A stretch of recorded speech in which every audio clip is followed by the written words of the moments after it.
CIST la stupeur aux États-Unis. 2 ans après avoir été annoncée morte sur sa page Facebook, l'écrivaine Suzanne Mitchell vient de réapparaître. Belle et bien en vie, elle a donné une curieuse explication concernant son geste. Les blagues les plus courtes sont les meilleures ? Visiblement pas pour Suzanne Mitchell, romancière à qui l'on doit des romans tels que Le perdre et te retrouver, Moment volé, ou encore L'amour dure toute une vie.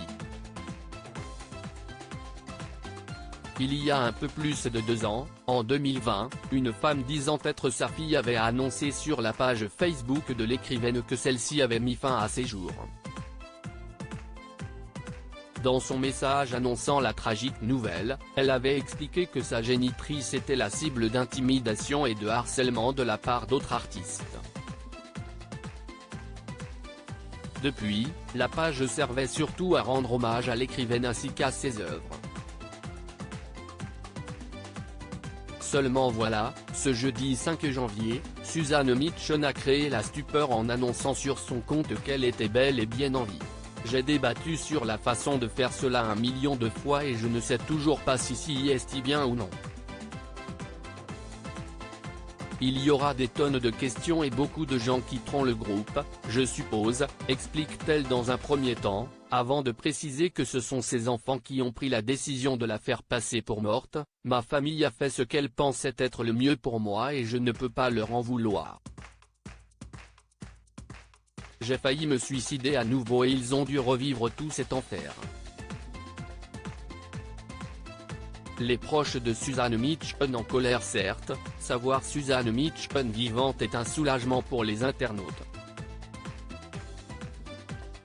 Mais d'autres ont l'impression d'avoir été utilisés pour faire le buzz.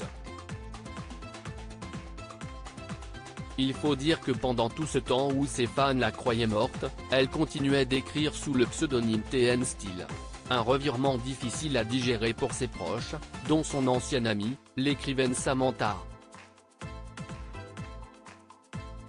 Cole, qui pensait réellement qu'elle était décédée. CIST au-delà de la psychose, que ce soit Suzanne elle-même ou sa fille qui fasse ses commentaires, d'induire sciemment en erreur quelqu'un qui est en deuil.